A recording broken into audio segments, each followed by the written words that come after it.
رسول پاک صلی اللہ علیہ وسلم نے فرمایا 3 عادتیں بچوں کو سکھا کر جاؤ. جی 3 عادتیں اب گن کر کے. سبحان اللہ. حضور پاک صلی اللہ علیہ وسلم فرماتے ہیں سب سے پہلے اپنے نبی کی محبت سکھاؤ. واہ واہ واہ واہ. دوسرے نمبر پر ان کی اہل بیت کی محبت سکھاؤ. 3 چیزوں کا ذکر ہوا ہے. اور اس کے بعد حضور پاک صلی اللہ علیہ وسلم فرماتے ہیں کہ قرآن کی تلاوت سکھاؤ. بہت اچھا. یہ 3 چیزیں بچوں کو سکھایا آپ نے تو گویا کہ ان کو ایک بہت بڑا خزانہ دے دیا آپ نے. محبت مصطفیٰ ایک ایسی لازوال دولت ہے جو ساری دولتوں کو کھینچ کر تمہارے اندر لے آئے گی. بالکل ایسا ہی. سبحان اللہ. سارے علوم و فنون کا ماہر آپ کو بنا دے گی. اچھا اور ایک اسلوب جس کو ہمارے بزرگوں نے فرمایا ہے اسلوب نبوی کیا ہے اولاد کی تربیت میں کس عمر میں کیا سکھانا چاہیے یہ بھی معنی رکھتا ہے نا. آپ کب اس کو کبھی کبھار کیا ہوتا ہے جیسے پہلا بچہ ہے نا ماں باپ بہت زیادہ ایکسائٹیڈ ہوتے ہیں اور سب کچھ دینا چاہتے ہیں اس کو. ہمارے ہاں یہ کہتے ہیں کہ نئے فقیر کو بھیک کی جلدی. کچھ تو شادی کرنے کے فوراً بعد بچے کے اس میں لگ جاتے ہیں کہ کب ہو رہا ہے بچہ. اب ہو جائے تو اب کچھ لوگوں کو یہ لگتا ہے کہ اسی بچے کو سب کچھ کرنا ہے بلکہ آپ کو تحمل کے ساتھ اس کی تربیت پر توجہ دینا ہے. صحیح. کیسے؟ 3 ادوار ہیں 3 منزلیں ہیں جو تربیت نبوی میں آتی ہیں. سبحان اللہ. بہت کہا گیا ہے کہ لاعبوا سبعا ادبوا سبعا صاحبوا سبعا. واہ. کہ 7 سال بچے کے ساتھ کھیلو پھر اگلے 7 سال اس کو خوب ادب سکھاؤ. بہت اچھا. پھر اگلے 7 سال خوب اس کے ساتھ دوستی کرو. اس کی اہمیت اس لیے ہے کہ بچے کی جو بچپنا ہے اس کو چھین مت لو آپ کہ اس پر اتنا بوجھ مت ڈالو کہ اس کا بچپنا ہی ختم ہو گیا ہو. 3 سال کے بچے کو آپ اتنا بوجھ آج ڈالتے ہیں میں اس کا قائل نہیں ہوں.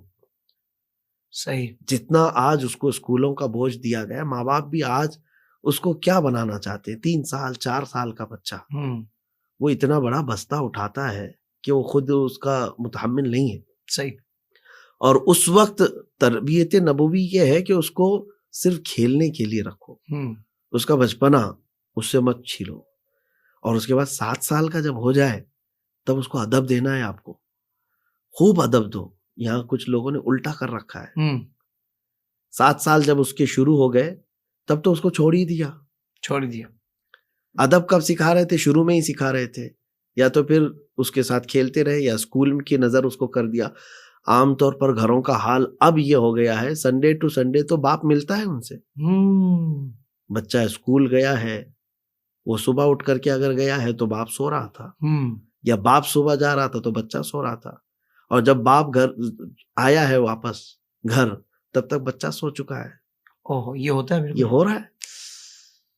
اس کو صرف اسکول ہی نہیں ہے اسکول بھی ہے ٹیوشن بھی ہے اس کا مدرسہ بھی ہے. ساری چیزوں کا ایسا اس کے ساتھ وہ ہے کہ ماں باپ بچے کے ساتھ وقت ہی نہیں گزار پا رہے. اور مفتی صاحب پھر یہاں معذرت ایک جملہ کہنا چاہتا ہوں کہ چھٹی والے دن پھر اس کو ایک راؤنڈ لگوا دیا بچوں کو سمجھنے کے حق ادا کر دیا. ہاں یہ بھی آ گئی کہ سنڈے ٹو سنڈے جو مل رہے ہیں وہ بھی پکنک کے بہانے اور وہ بھی لے کر کے کہیں چلے گئے کھلا پلا دیا آ گئے. اب جو دوسرا 7 سالہ عرصہ تھا ادب دینے کا تھا آپ نے دیا نہیں. اب بچہ کتنے سال کا ہو گیا؟ 14 سال.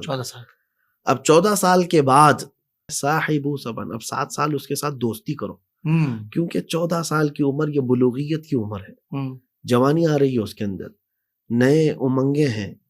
اس وقت اس کو دنیا الگ الگ نظر آنے لگتی ہے. صحیح. اور وہی عمر ہے جب بچہ دوستی کرنے لگتا ہے. اس وقت اگر ماں باپ ہی اس کے دوست بن جاتے تو پھر وہ دوسروں کی ایرے غیرے کی دوستی کا شکار نہیں ہوتا جو اسے برباد کرتے. بالکل ایسا ہی ہے. تو اب یہ دوستی کرنے کا وقت تھا کہ 14 سال سے لے کر 21 سال تک ہر ماں باپ اپنے بیٹے کے سب سے بہترین دوست بن جائے اپنے اولاد کے دوست. کہ وہ کچھ شیئر کرنا چاہے تو ماں باپ کے سامنے کر لے ماں باپ اس کے سامنے کرے. تو یہ دوستی والا ماحول اس کو 14 سال سے لے کر 21 سال تک رکھنا ہے کیونکہ یہ غلط دوستی کے ہاتھ میں نہ پڑ جائے. بہت اچھا بہت اچھا. یہ بھی ہے. ایک اور یہاں پر ذکر کر دوں کہ بہت ساری ہیں 3 چیزیں اور ہیں جو میں سمجھتا ہوں کہ بچوں کو اب ہونا چاہیے. کہ فرمایا گیا کہ 3 چیزیں اور بھی سکھاؤ ان کو. وہ کیا ہے؟ گھوڑ سواری ہے تیر اندازی ہے اور پھر تیرنا سکھانے کی بھی متعلق ہے کہ سوئمنگ بھی سکھاؤ. یہ سب چیزوں سے تو ہم نے اپنے اولاد کو دوری کر لیا ہے. آج کے زمانے میں آپ کیا سکھا رہے ہیں؟ مسلسل اس کے ہاتھ میں موبائل دے کر گیم دے رہے ہیں. اپنے سے توجہ ہٹانا ہے تو بچے کے لیے آسان ذریعہ آج بن گیا ہے کہ اس کے ہاتھ میں موبائل دو, 1 گھنٹہ 2 گھنٹہ فرصت ہے, اپنا کام کر, ہمیں اپنا کر رہے ہیں. تو یہ آپ تو اس کو زہر دیے جا رہے ہیں. جی یہ سب سے ہم سب کے گھر بھی جوجھ رہے ہیں, ہم آس پاس دیکھ رہے ہیں ان تمام معاملات کو. اللہ اس سے نجات عطا فرمائے. آمین, اللہم آمین, اللہم آمین. اس ایڈکشن سے بچوں کو ہٹائیں.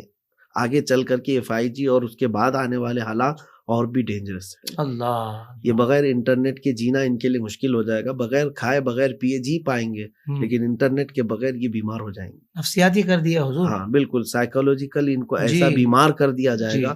کئی بچوں کو میں نے مریض ہوتے ہوئے دیکھا, ان کے ہاتھ کپ کپاتے ہیں اگر موبائل ان سے لے لیا جائے. اللہ اکبر. ان کے ہاتھوں میں پیروں میں راشا طاری ہو جاتا ہے. اور پھر چڑچڑاہٹ اتنی آتی ہے کہ کئی بچوں کے متعلق یہ شکایتیں بھی آئی کہ گیم کھیلنے سے باپ نے روکا یا انٹرنیٹ کنیکشن ہٹا دیا تو بیٹا باپ پر چھری سے حملہ بھی کرتا ہے. اللہ اکبر. وہ اتنا اتاولا ہو جاتا ہے کہ برداشت کے قابل نہیں ہوتا. اپلیکیشن وغیرہ کو ریموو کروایا تو رونا دھونا شروع کر دیتے ہیں. یہ تمام چیزیں کیوں آپ نے ایڈکشن میں ڈال دیا؟ جبکہ تربیت نبوی میں یہ کہا گیا تھا کہ اس کو تیرنا سکھاؤ, جی اس کو تیر اندازی سکھاؤ, اس کو گھڑ سواری سکھاؤ. یہ صرف کوئی 3 فن نہیں ہے. یہ بعض فقہائے کرام نے جو اس کی تشریح میں فرمایا, بزرگان دین نے فرمایا اس میں بڑے معنی ہیں. واہ. تیرنے والا جو ہے وہ جان لیتا ہے کہ ڈوبنے سے بچا کیسے جائے. کیا بات ہے, واہ واہ واہ. اس کو پتا ہے کہ دنیا جو ہے پانی کی طرح ہے, یہاں رہنا ہے تو ہاتھ پیر چلانا ہوگا. بہت اچھے, واہ واہ واہ. ہاتھ پیر چھوڑ کے بھی نہیں رہ سکتا, اندر جائے گا. زندہ باد. کچھ تو کرنا ہے اس کو. تو تیرنا اس کو زندگی کے کئی چیزیں سکھا دیتا ہے. اور تیر اندازی جو ہے نا, اس کا ٹارگٹ سکھاتی ہے اس کو کہ مجھے کیا حاصل کیا کرنا ہے.